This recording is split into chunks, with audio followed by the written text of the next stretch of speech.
We've all been told that the emergency fund is a necessity and to save 3 to 6 months of your expenses.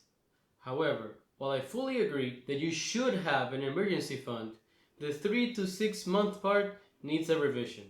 In this video, I will show you 3 criteria that you should use to analyze your current emergency fund and determine if it has too little or too much. Let's get started. If you search online or ask finance experts, they will tell you to save 3 to 6 months of living expenses, and others will say 3 to 6 months of your salary, which are very different amounts. However, that argument is based under the expectation or the assumption that your living expenses and your salary are somehow directly correlated to the cost of an emergency, which is usually not the case. Without knowing why you need an emergency fund or how much money it should have, people are not going to do it. And if people tell you constantly to save 3 to 6 months, people are just going to save 3 months and call it a day. So the first thing you have to do is define your known emergencies. But you'd say, what are known emergencies? Aren't the emergencies supposed to be unexpected and unpredictable? And you're right. However, there is a list of possible emergencies that you can identify that you are susceptible or exposed to. Let me explain. Depending on your age and obligations, you are exposed to either a very small number of possible financial emergencies to a very large number of possible financial emergencies, such as transportation. If you drive a car, you are suddenly exposed to having a car accident, in which case you should have the deductible for a car repair in case it happens in your emergency fund. But if you don't drive a car and you have a bike or a scooter, well then, if your bike or scooter gets broken and you need to fix it, then that cost needs to be there. Or if the bike or scooter is not fixable, then the cost of a replacement needs to be part of your emergency fund.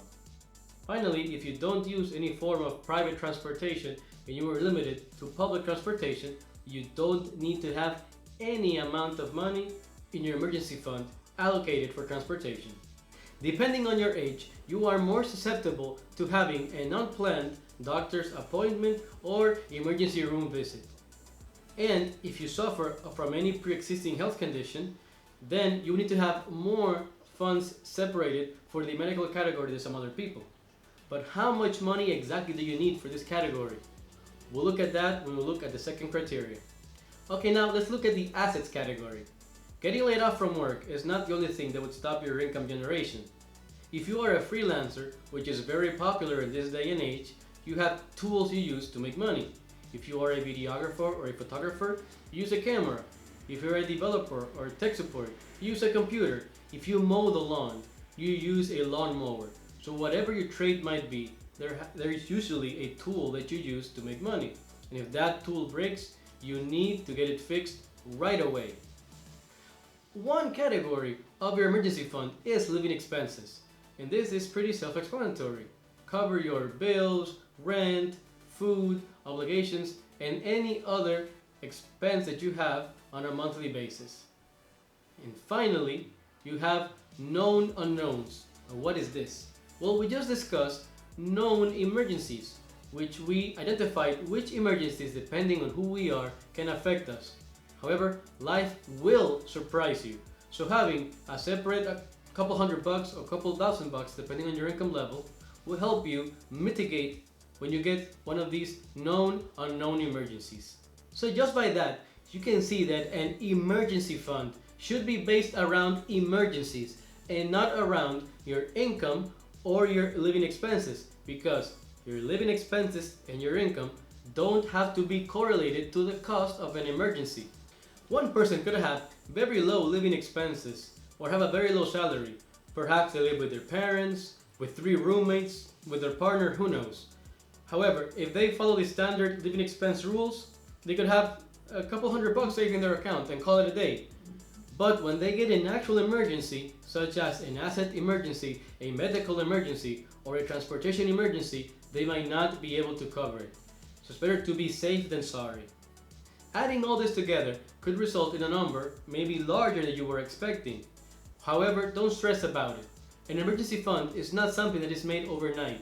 It takes weeks to months to build an emergency fund depending on your income level. But whatever you do, do not place all these funds in a standard checking or savings account. If you want to know my recommendation of where to place these funds, I will be uploading a new video next week with my detailed explanation and my recommendation. So if you are interested in seeing that, consider subscribing.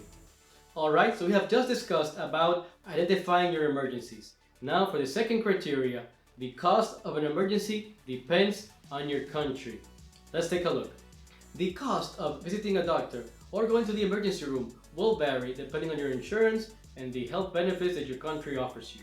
If you have very good insurance, the cost of a doctor visit or emergency room visit will be very low, whereas it will be the opposite if you have very bad or no insurance.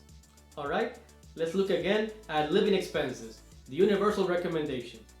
Let's dig deeper into it. Do you have unemployment insurance? Meaning that if you get laid off from work, you get 3, 6, maybe 9 months of a very high percentage of your salary. If that's the case, then the amount of money you need in your emergency fund is much lower to cover this category. Or maybe your government has unemployment assistance. Is it easy to claim? What does it include? What does it cover? Does it help you? Do you apply for it? Depending on those answers, you will be varying the amount of money you save for living expenses in your country. But what if you are the sole provider of income for your household? You have a partner, you have 2 children, and you don't have access to unemployment assistance, and you don't have access to unemployment insurance. If that's the case, the 3-month rule, the 6-month rule does not apply to you. You should have at least 9 months, because if you get laid off and you have all those responsibilities for your household, all up to you, 6 months is not gonna cut it. And the stress you're gonna have when that happens, hopefully never, but if it happens, will be great and affecting your health. So if that is your situation, I would greatly advise to have 9 months of funds saved because of the lack of access to unemployment assistance and the lack of unemployment insurance and no other source of income in your household. Now, for the third criteria, the emergency fund changes depending on the time of your life. The emergency fund is not a standard flat number that you calculate once and forget about. It is a constantly evolving number that you must adjust as you get older and get new life obligations. Reviewing your emergency fund every 6 months to make proper adjustments, if applicable, is something that I have been doing for the past 10 years and has helped me greatly, which is why I recommend this to you today. So, the key takeaway from this video is that the emergency fund is not a one-size-fits-all and changes over time.